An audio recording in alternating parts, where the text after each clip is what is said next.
आज आपके बच्चे ने आपका बात नहीं मान रहे। क्यों नहीं मान रहे? आपकी गलती की वजह से। जिस वक्त आपको सुधारना था उस वक्त आपने नहीं सुधारा, बल्कि उस समय आपने भी मिलकर उस बच्चों का सपोर्ट किया। जिस समय उसके अंदर में शर्म डालना था आपने उस समय उसके अंदर में बेशर्म डलवा दिए। जिस समय उसके अंदर में अच्छाई डालना था आपने उस समय उसके अंदर में बुराई डलवा दिए। आगे चलकर वो बच्चा आपको नुकसान ही नहीं देगा तो और क्या देगा। मैं बता रहा हूँ आपको कि आपने कहाँ गलती किया और आपको उसका सज़ा कहाँ मिला। प्यारे बच्चों, तुम भी सुनो, क्योंकि एक दिन आपका भी पारी आएगा किसी बच्चे का पेरेंट्स बनने में। इसलिए ध्यान से सुनो ताकि तुम अपने बच्चों को सही तरीके से तरबियत दे सको। इंसानों की सुधरने और बिगड़ने की सबसे ज़्यादा संभावना उसके बचपन से ही शुरू होती है। मैं बचपन की बात कर रहा हूँ, जब बहुत छोटा रहता है तब की बात कर रहा हूँ मैं। बच्चे जो होते हैं वो पूरा सिंपल होते हैं। बच्चे जो होते हैं ना, वो सफ़ेद कलर की तरह होता है। जिस तरह सफ़ेद कलर में किसी भी चीज़ का दाग लग जाते हैं तो साफ साफ दिखाई देने लगते हैं कि किस चीज़ का दाग लगा है। ठीक उसी सफ़ेद कलर की तरह आपके बच्चे भी होते हैं। आप उसके अंदर जो भी कलर डालोगे वही कलर उगेगा और बड़े होकर वही बच्चा अपना रंग को दिखाएगा। अक्सर माँ बाप अपने बच्चों के सामने कुछ गलत काम करते समय उसके तारीफ़ कर देते हैं। फॉर एग्ज़ाम्पल, अगर कोई भी बच्चा अपने माँ बाप के सामने किसी को गाली बक दे तो उसको उस समय सही तरबियत नहीं देकर बल्कि उसका तारीफ़ करने लगते हैं कि मेरा बच्चा बहुत इंटेलिजेंट है, देखो ना उसको गाली दे दिया।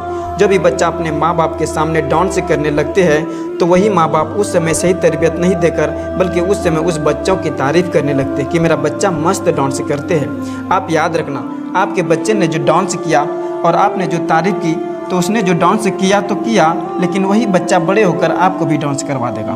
आप याद रखना, इसी उम्र से आपका बच्चा बिगड़ रहा है। इसी उम्र से बच्चों की बिगड़ने की 95% चांसेस होते हैं। आप याद रखना इमदाद भाई के इन बातों को। वही बच्चा आगे चलकर बड़ों का लिहाज नहीं रखते हैं, कुछ से कुछ बोल जाते हैं। वही बच्चा बड़े होकर अपने माँ बाप को भी गाली दे देते हैं। वही बच्चा बड़ों की अदब नहीं करते, क्योंकि प्रैक्टिस है, कंट्रोल नहीं होता है ना। इसीलिए कभी भी आपने उसको रोका नहीं, बल्कि रोकने के समय में आपने उसकी तारीफ़ की थी कि मेरा बच्चा बहुत तेज़ है, तो लो और तेज़ हो गया। इतना तेज़ हो गया कि सारा चीज़ को तोड़ फोड़ कर माँ बाप भाई बहन को धकेल दिया और अपना वाइफ बाल बच्चे को लेकर एक साइड हो गया। इतना तेज़ हो गया। तो आप याद रखना, वो बचपन का असर था। तो इतना कुछ किसने सिखाया? आपने सिखाया। उसको सही रास्ता दिखाने के बजाय आपने गलत रास्ता दिखाया। आपने अल्लाह के डर देने के बजाय शैतानों का डर दिया। आपको क्या लगता है कि ये सब इतने छोटे उम्र में कर दिया तो कमाल कर दिया? अरे भाई, इंसानों का बच्चा है, ये सब तो उनके लिए बहुत ईजी है। आपने उसको कभी भी जन्नत का शौक़ दिया? आपने उसको कभी कहा कि बेटा जाओ नमाज़ पढ़ लो? नहीं कहा। आपने उसको कभी भी सही तरबियत दिया? नहीं दिया। तो वह बच्चा आगे चलकर नुकसानी आपको नहीं देगा तो क्या पाकिस्तान वाले को देगा? आप क्या समझते हैं कि टीचर्स के पास लगा दिए तो सब कुछ का नॉलेज मिल जाएगा? वो टीचर्स आपके बच्चों को मैथ सिखा सकता है, वो टीचर्स आपके बच्चों को साइंस सिखा सकता है, वो टीचर्स आपके बच्चों को टीचर बना सकता है, वो टीचर्स आपके बच्चों को इंजीनियर बना सकता है, वो टीचर्स आपके बच्चों को ऑफिसर से बना सकता है, वो टीचर्स आपके बच्चों को एजुकेशन मिनिस्टर बना सकता है, वो टीचर्स आपके बच्चों को लीडर बना सकता है, वो टीचर्स आपके बच्चों को डॉक्टर बना सकता है। उसका काम यही है, लेकिन उसके लाइफ को, उसके ज़िंदगी को बनाना उसके घर वाले की जिम्मेदारियाँ होती है। सिर्फ टीचर बनने से या इंजीनियर बनने से या लीडर से बनने से या ऑफिसर से बनने से ही उनका लाइफ नहीं बनता।